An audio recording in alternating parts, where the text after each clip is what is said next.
to manually enter an immediate payment out of a bank or credit card account in QuickBooks, you can go to the plus sign in the top left here, and under supplier you've got an expense form and a check form.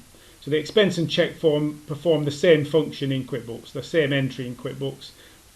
An expense would give you a reference number on the form. So we've got a reference number box here.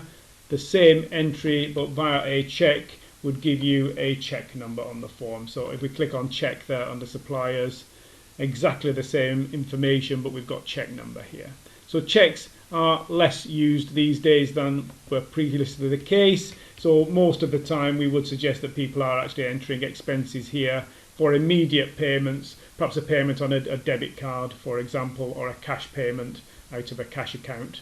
Manually entered will be through the expenses form.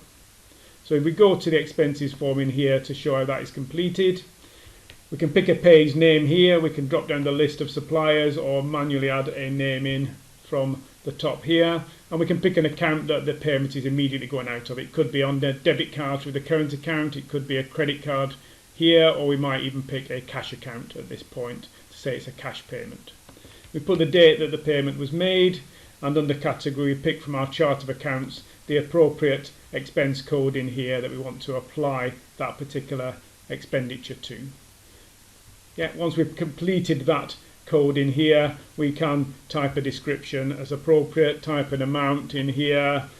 So say we've spent £100 exclusive of tax and we have got a VAT receipt for our expenditure, then we can pick our 20% VAT. It will show us the £120, which in this case is coming out of the bank account or the credit card account, and here we can pick a particular method of payment as well, so perhaps by card.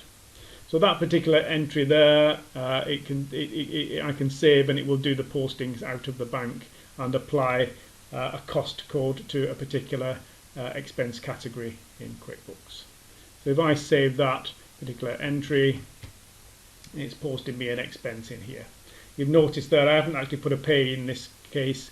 I would recommend that you do put pays in here, but it doesn't insist that you have a pay name in here, but it's much easier for you to find information in the future if you do specify a pay when you enter an expense into QuickBooks. So expenses and checks are the same transaction in effect, but the checks would really be used if you actually were still issuing checks yourself manually through your checkbook. So expenses and checks in QuickBooks Online entered through the Supplier Plus button.